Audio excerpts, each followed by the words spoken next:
अस्सलाम वालेकुम। धरने का 78वां दिन है। आप सब लोग रजिस्ट्रार ऑफिस के सामने बैठे हुए हैं और ठंड भी अपने शबाब पे है। एक ऐसी ठंड कि जिसमें सिवाय आपके बैठना पॉसिबल नहीं है। यहाँ वो सब लोग भी मौजूद हैं और जैसे कि ज्यादातर जितने लोग मौजूद हैं वो नॉन टीचिंग के हैं। नॉन टीचिंग को एक लाइन में अगर डिस्क्राइब करें तो टीचिंग को छोड़ के जितना काम किया जाता है वो सारा नॉन टीचिंग का कहलाता है। तो अब आप ये समझिए कि इस ठंड में जहाँ कभी कभी लोगों को रूम के अंदर भी वार्मर चाहिए होता है कि रूम को ठंडा रखने से बचाया जा सके और गर्म रखा जा सके।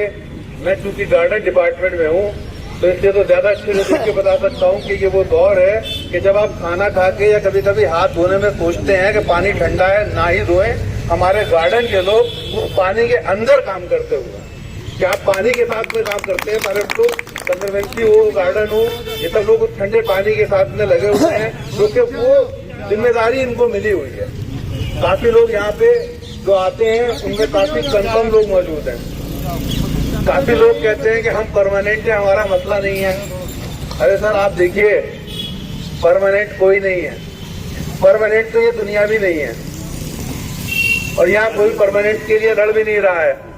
हमें सिर्फ कंफर्मेशन चाहिए क्योंकि कुछ हुकूक रुके हुए हैं जो बिना कंफर्म हुए आपको नहीं मिल सकते हैं और इतने वक्त तक काम करने के बाद ये हमारा हक बन चुका है क्योंकि परमानेंट यहाँ पे कोई नहीं है।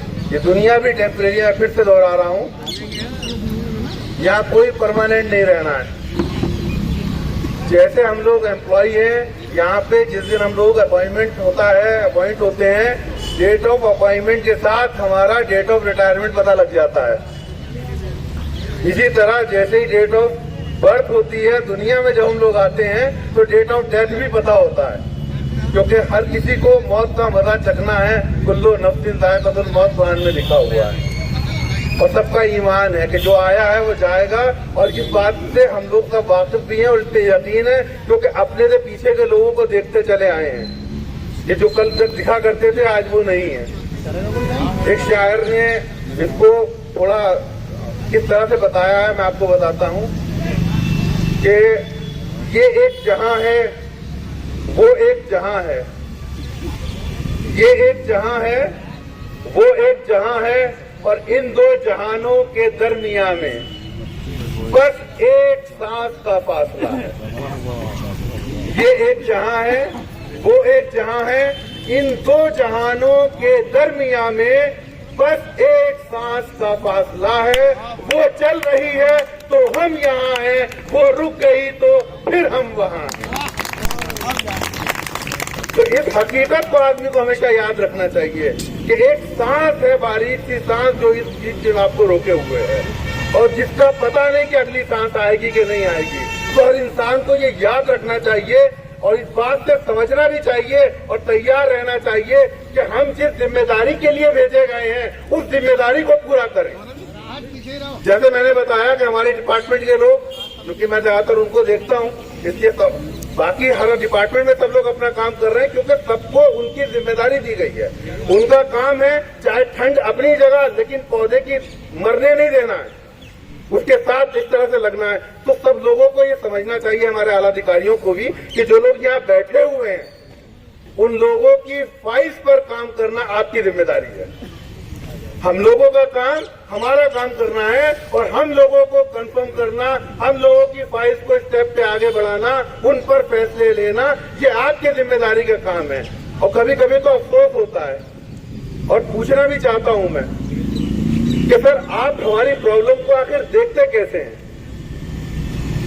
आपको लगता नहीं है प्रॉब्लम को आखिर आपकी नजर से आप क्या समझते हैं इस प्रॉब्लम को कि ये कैसी प्रॉब्लम है? गोया ये सरदर्द है या ये एक्सीडेंट केस है या ये वेंटिलेटर का केस है या रेफरल केस है कहीं और हल होगा। कम से कम क्योंकि हमने पिछले साल जब इस बात को शुरू किया था हमें तब भी ये जवाब मिला कि हम लोग लगे हुए हैं और हम बीच बीच में कमेटी गई टेबल टॉक हुआ तब भी ये पता चला कि हम लोग लगे हुए हैं और आज तक हम लोग लगे हुए हैं, लेकिन प्रॉब्लम सॉल्व नहीं हो रही है। तो सर बताएं तो कि आखिर कितनी बड़ी प्रॉब्लम है और कितने % तक सॉल्व हो चुकी है और कितनी बाकी रह गई है, क्योंकि यहाँ पे कोई लंबे टाइम तक हमेशा के लिए जिसे कह देते हैं आखिर तक नहीं बैठा जा सकता। आपको कोई ना कोई हल निकालना पड़ेगा और ये आपकी काबिलियत पे भी सवालिया निशान है। क्योंकि कहा जाता है ना कि आप लोगों के लिए काम करेंगे तो लोगों की दुआएं मिलती हैं। यहाँ काम तो जरूरी है ही, क्योंकि ये काम आपकी डेस्क का काम है, आपकी जिम्मेदारी है। और आप जब इनकी नौकरी से जुड़ा हुआ काम करेंगे तो इसकी दुआ आपको जो मिलेगी उसका वो आपके हक में बहुत बेहतर काम करेगी।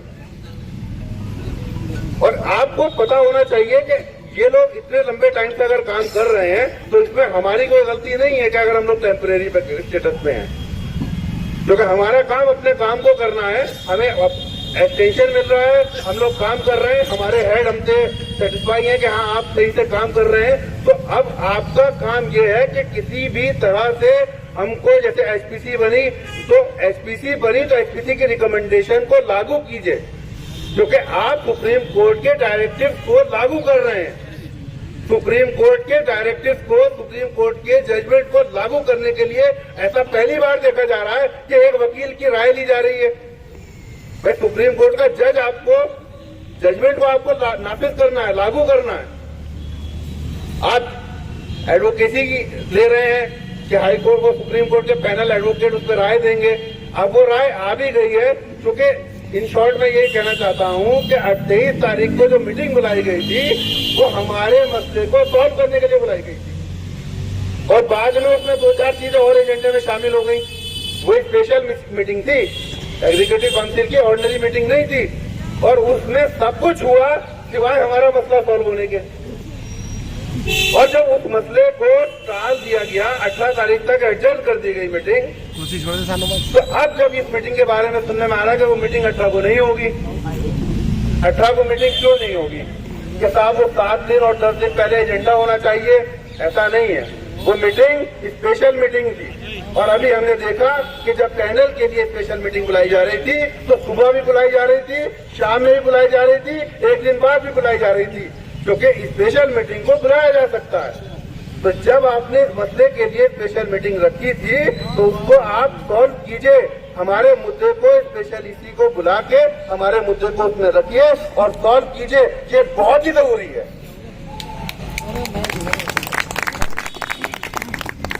क्योंकि इतने दिनों तक आप इसको टाल नहीं सकते, किसी चीज से इग्नोर करके उस चीज से बचा नहीं जा सकता। ये मुद्दा ऐसा ही है। अभी जैसे चीजों को जैसे जैसे चीजें सामने आती चली जाएंगी वैसे वैसे सब चीजें और खराब होती जाएंगी। अभी 18 तारीख से पहले 16 को एफसी होनी है। एफसी में हमारा सबसे इम्पोर्टेंट इशू हमारे वेजेस का रखा हुआ है। हमारे डेली वेजेस साथी का सेंट्रल वेजेस का इशू रखा गया है। वो इतना इम्पोर्टेंट इशू है कि आपको सोचिए कि 6 साल 7 साल हो गया वो उस पैसे पे काम कर रहे हैं जो 6-7 साल पहले हुआ से उनको इतना मिल रहा है। उनको 1 रुपए की बढ़ोतरी नहीं हुई इस पैसे में। और अगर आपको ये लगता है कि ये पैसे वो गलत मांग रहे हैं तो आप बिल्कुल पैसे ना बढ़ाइए, लेकिन उससे पहले आपको ये भी देखना पड़ेगा कि 6 साल पहले आपको तनख्वाह कितनी मिल रही थी। अगर आपकी तनख्वाह में 1 रुपया नहीं बढ़ा तो आप किसी का 1 रुपया मत बढ़ाइए। लेकिन अगर आपका पैसा लगातार बढ़ रहा है, क्योंकि महंगाई लगातार बढ़ रही है, तो आपको ध्यान देना पड़ेगा कि जो रेट आपके लिए आटे का है वही रेट उनके लिए भी आटे का है। आपको प्रैक्टिकल सोचना पड़ेगा कि ऐसा नहीं है कि वो सब्सिडी रेट के ऊपर सामान लेके आ रहे हैं। उनके घर के खर्चे को भी आपको सोचना पड़ेगा, उनको भी यही सब जरूरियात की चीजों से ही मीट आउट करना है। सारी चीजें अपने वेजेस पे डिपेंड है। और 16 तारीख की एफसी की मीटिंग के लिए सब लोग बहुत दुआ भी कर रहे हैं और कोशिश भी कर रहे हैं। हमारे चारों इलेक्टेड ईसी मेंबर्स काफी उसके ऊपर अपनी नजर बनाए हुए हैं और मिनिस्ट्री से भी टच में हैं। और इंशाल्लाह मुझे पूरी उम्मीद है कि 16 तारीख हमारे लिए एक अच्छी खबर लेके आएगा।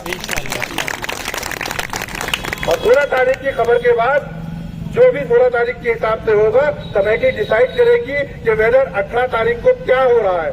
18 तारीख की मीटिंग के बारे में क्या हो रहा है, क्योंकि 18 तारीख की मीटिंग हमारे हिसाब से अभी हो रही है और अभी तक हमारे हिसाब से होनी भी चाहिए, क्योंकि हमारी कमेटी ऐलान कर चुकी है कि अगर 18 को इसी के बिगाड़ी कोई भी खबर आएगी तो हम किसी भी तरह के फैसले पर विचार करेंगे। और इस बार सब कुछ पहले से तय करके कोई बड़ा कदम उठाया जाएगा, क्योंकि जब प्रॉब्लम सॉल्व नहीं की जाती तो प्रॉब्लम को सॉल्व कराया जाता है, क्योंकि प्रॉब्लम सबको मिलकर सॉल्व करनी है। जहां हमारी जरूरत है आप हमें बुलाइए, हम सब बैठ के सॉल्व करेंगे क्या प्रॉब्लम आ रही है। आखिर यहाँ से लेकर दिल्ली तक हमारे कमेटी के मेंबरान सब जगह नजर बनाए हुए हैं, सबसे बात कर रहे हैं। जहां जिस जगह पे जिस स्टेज पे कोई दिक्कत आएगी उसको रोका जाएगा, उसको हल कराया जाएगा। बहरहाल इस प्रॉब्लम को सॉल्व कराकर ही हमने लिया जाएगा। सब लोग इस बात के लिए मुत्तफिक हैं और आप सब लोग इसी तरह से अपना इतिहास बनाकर इस जलसे वो इस धरने को कायम रखे और इंशाअल्लाह इस प्रॉब्लम के हल होने तक हम लोग इसी तरह से इतिहास बना के रखेंगे। बहुत शुक्रिया।